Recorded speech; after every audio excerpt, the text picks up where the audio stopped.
রাজবাড়ী জেলার গয়লন্দঘাট থানা এলাকায় বিশেষ অভিযান পরিচালনা করে ২৬ কেজি গাঁজাসহ কুখ্যাত মাদক ব্যবসায়ী মোহাম্মদ ইউসুফ আলী কে গ্রেফতার করেছে র‍্যাব ১০। শাহ মোহাম্মদ ফরহাদের ভিডিও চিত্র নিয়ে বিস্তারিত।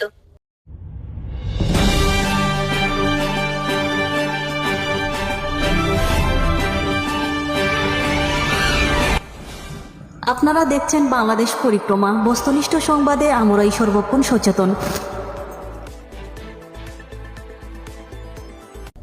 র‍্যাব ১০ সিপিসি ৩ ফরিদপুর ক্যাম্পের একটি আভিযানিক দল গোপন সংবাদের মাধ্যমে জানতে পারে রাজবাড়ী জেলার গোয়ালন্দঘাট থানাধীন দৌলতদিয়া ইউনিয়নের সাইনবোর্ড এলাকায় কতিপয় মাদক ব্যবসায়ী বিপুল পরিমাণ অবৈধ মাদক মজুত করে রেখেছে।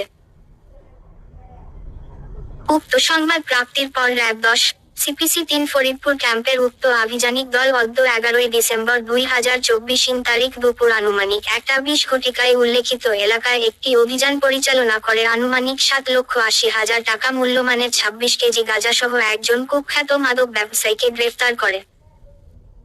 গ্রেফতারকৃত মাদক ব্যবসায়ীর নাম মোহাম্মদ ইউসুফ আলী, ৩২, পিতা মৃত ওয়াস কুরনি, শান ইটভাটা পাড়া, ডাকঘর বদরগঞ্জ, থানা চুয়াডাঙ্গা সদর, জেলা চুয়াডাঙ্গা বলে জানা যায়।